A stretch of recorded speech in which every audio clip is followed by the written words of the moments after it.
सोचिए कि सालों साल सरकारी भर्ती परीक्षाओं की तैयारी करने वाले छात्र जब परीक्षा देकर एग्जामिनेशन हॉल से बाहर निकलते होंगे तो उनके मन में क्या सवाल चल रहा होता होगा, उनके दिमाग में क्या बातें चल रही होती होंगी। कायदे से तो ये होना चाहिए कि पेपर कैसा गया, सवाल कैसे आए, क्या चांसेज हैं, होगा कि नहीं होगा, वगैरह वगैरह। लेकिन आजकल ऐसा नहीं होता। एग्जामिनेशन हॉल से बाहर निकलते ही कैंडिडेट्स ये पता करने में जुट जाते हैं कि कहीं पेपर लीक तो नहीं हो गया, कहीं पेपर आउट तो नहीं होगा, पेपर रद्द तो नहीं हो गया। और ये बात हम ऐसे ही नहीं कह रहे हैं। आप एक बार पलटकर सरकारी भर्तियों की ओर देख लीजिए, हर जगह यही हाल है। 28 नवंबर 2021 को उत्तर प्रदेश में यूपी टीटी का एग्जाम था। सुबह सुबह सैकड़ों किलोमीटर की यात्रा करके लाखों उम्मीदवार अलग अलग शहरों में परीक्षा देने पहुंचे थे। कुछ अंदर थे, कुछ अभी सेंटर के बाहर ही थे कि पता चला एग्जाम रद्द हो गया, पेपर लीक हो गया। इसी तरह से 8 मई 2022 को बिहार लोक सेवा आयोग की परीक्षा थी। एग्जाम देकर लाखों युवा ट्रेन बस में ठसाठस भरकर धक्का खाते घर की ओर अभी निकले ही थे। रेलवे स्टेशन से अपने घर पहुंचे भी नहीं थे कि पता चला पेपर लीक हो गया, परीक्षा रद्द हो गई। और ऐसे तमाम उदाहरण है। आप राज्य बदलते जाइए, भर्ती आयोगों के नाम बदलते जाइए, परीक्षाओं के नाम बदलते जाइए, लेकिन युवाओं की तकदीर हर राज्य में वही है। पहले सालों तक परीक्षा की तैयारी, भर्ती का इंतजार, फिर परीक्षा हो तो पेपर लीक और परीक्षा रद्द, और फिर से परीक्षा का इंतजार। यही वजह है कि पिछले कुछ सालों में पेपर लीक एक राष्ट्रीय समस्या के तौर पर उभरी है। और इस समस्या से निपटने के लिए अब जाकर केंद्र सरकार एक कानून लेकर आई है। 5 फरवरी 2024 को केंद्र सरकार ने पेपर लीक रोकने के लिए बिल लेकर आई है। बिल का नाम है सार्वजनिक परीक्षा अनुचित साधनों की रोकथाम बिल 2024। केंद्रीय कार्मिक, लोक शिकायत एवं पेंशन राज्य मंत्री जितेंद्र सिंह ने लोकसभा में इस बिल को पेश किया। 6 फरवरी को लोकसभा ने इस बिल को पास कर दिया।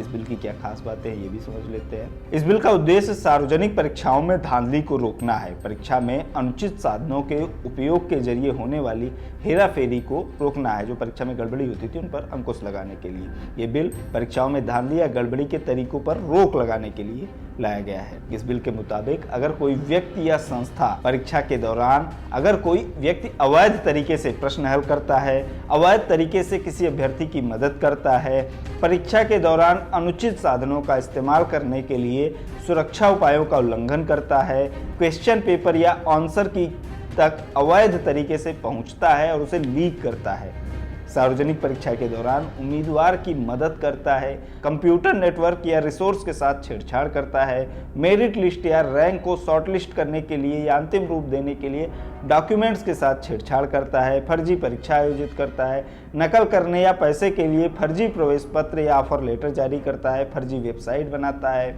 समय से पहले परीक्षा से संबंधित गोपनीय जानकारी लीक करता है, अवैध लोगों का परीक्षा केंद्र में प्रवेश कराता है। तो अगर ये सारी चीजें कोई व्यक्ति या कोई संस्था करती है तो इस बिल के मुताबिक उन चीजों को अपराध माना जाएगा। सार्वजनिक परीक्षा अनुचित साधनों की रोकथाम बिल 2024 के मुताबिक ये सारी चीजें अपराध मानी जाएंगी और अगर इसमें कोई व्यक्ति या संस्था दोषी साबित होती है तो उसे 10 साल तक की जेल और 1 करोड़ रुपए तक के जुर्माने का प्रावधान इस बिल में किया गया है। इसके अलावा अगर परीक्षा आयोजित कराने की जिम्मेदारी लेने वाली कंपनी इसमें किसी प्रकार की गड़बड़ी करती है या इसमें किसी प्रकार की गड़बड़ी में शामिल होती है तो उस पर भी 1 करोड़ रुपए तक का जुर्माना लगाया जा सकता है और 4 साल तक के लिए उसे ब्लैकलिस्ट किया जा सकता है। यानी अगले 4 साल तक वो कोई भी एग्जाम नहीं कंडक्ट करा सकती। अगर सेवा प्रदान करने वाली कंपनी के अधिकारी किसी प्रकार की धांधली में दोषी साबित होते हैं तो उन्हें 10 साल तक की कैद और 1 करोड़ रुपए तक का जुर्माना उनके ऊपर लगाया जा सकता है। इसी तरह से अगर कोई गैंग बनाकर सार्वजनिक परीक्षाओं में संगठित अपराध करता है तो ऐसे मामलों में भी 10 साल तक की सजा और 1 करोड़ रुपए तक का जुर्माना लगाया जा सकता है। इसके अलावा अगर इसमें कोई व्यक्ति दोषी साबित होता है तो उसकी संपत्ति जब्त करने और कुर्क करने का भी प्रावधान है। अब यहाँ जो सबसे मेन बात है वो ये है कि यहाँ इस बिल के अंदर जो परीक्षाएं शामिल की गई हैं वो केंद्र सरकार की ओर से जो परीक्षाएं आयोजित की जाती हैं वो शामिल की गई। इसमें राज्य सरकार की परीक्षाएं नहीं है। एक नज़र डालते हैं जो संस्थाएं इसमें शामिल है। संघ लोक सेवा आयोग यानी यूपीएससी जो देश की सबसे बड़ी सिविल सर्विस एग्जाम आयोजित कराती है, इसमें आईएएस आईपीएस वगैरह की भर्ती होती है, इस सिविल सर्विस एग्जाम जिसे हम कहते हैं। इसके अलावा यूपीएससी, एनडीए, सीडीएस एवं अन्य एग्जाम भी आयोजित कराती है। कर्मचारी चयन आयोग यानी एसएससी भी इसके अंतर्गत आती है। एसएससी के जरिए केंद्र सरकार के मंत्रालयों और विभागों में group B, group C, group D level की भर्ती होती है। आरआरबी यानी रेलवे के जो भर्तियां होती हैं वो भी इसके अंतर्गत आएंगी। एनटीए के एग्जाम, राष्ट्रीय परीक्षा एजेंसी के जो एग्जाम होते हैं, जैसे जेई, नीट, इंजीनियरिंग और मेडिकल में इसके लिए यूनिवर्सिटी में एडमिशन के लिए सीयूईटी होती है, यूजीसी नेट की परीक्षा वगैरह जो है वो एनटीए कराती है, तो उसके भी शामिल हैं इस बिल में। आईबीपीएस जो बैंकों में भर्ती होती है उसके लिए जो एग्जाम कराती है वो भी इसमें शामिल है। इसके अलावा कर्मचारी की भर्ती के लिए केंद्र सरकार के मंत्रालय, विभाग, संबद्ध और अधीनस्थ कार्यालय या ऐसे अन्य प्राधिकरण जो केंद्र सरकार द्वारा अधिसूचित किए जाएं, वो संस्थाएं, वो भर्ती आयोग, वो इसमें इस बिल के अंतर्गत शामिल होती है। राज्य सरकार की भर्तियां जो होती हैं वो इसमें शामिल नहीं है। अब यहाँ पर जो ध्यान देने वाली बात है वो ये है कि जो सबसे ज्यादा पेपर लीक की घटनाएं होती हैं वो पिछले कुछ सालों में हमने देखा कि राज्य सरकारों की भर्तियों में ही सबसे ज्यादा जो है धांधली और गड़बड़ी की शिकायतें आती हैं। कई राज्यों में हमने देखा है कि पेपर लीक और भर्ती परीक्षाओं में धांधली की वजह से परीक्षाओं को रद्द करना भी पड़ा है। अगर हम कुछ चर्चित घटनाओं पर नजर डालें तो राजस्थान में 2018 से 2022 के बीच कांस्टेबल भर्ती, पटवारी भर्ती, जूनियर इंजीनियर भर्ती, सब इंस्पेक्टर भर्ती, रीट परीक्षा, वन रक्षक भर्ती आदि के पेपर लीक हुए और रद्द हुए। इसी तरह से 2017 से 2022 के बीच उत्तर प्रदेश में सब इंस्पेक्टर, कांस्टेबल भर्ती, नलकूप ऑपरेटर, यूपी टीईटी का पेपर लीक हुआ।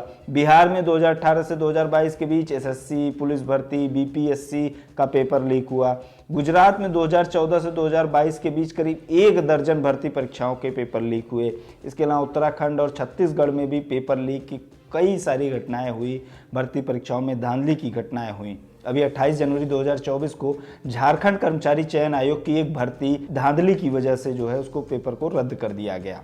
इसकी वजह से अभी झारखंड में लगातार सड़कों पर प्रदर्शन भी चल रहा है। तो ऐसे में अब जब केंद्र सरकार बिल लेकर आई है, लेकिन उसमें जो है केवल केंद्र सरकार के आयोग को शामिल किया गया है, राज्य सरकार के आयोग उसमें शामिल नहीं है। ऐसे में अब केंद्र सरकार के बाद राज्यों की ओर से भी पेपर लीक को रोकने के लिए कड़े कदम उठाने की जरूरत महसूस की जा रही है और उसकी लगातार मांग भी हो रही है। और न केवल कानून बनाने की बल्कि उन्हें पूरी कड़ाई के साथ लागू करने की भी जरूरत है, ताकि छात्रों और युवाओं के भविष्य के साथ कोई खिलवाड़ न कर सके। इस वीडियो में इतना ही। वीडियो के बारे में आपकी जो भी राय हो कमेंट बॉक्स में हमें जरूर बताएं। देखते रहिए लोकमत हिंदी।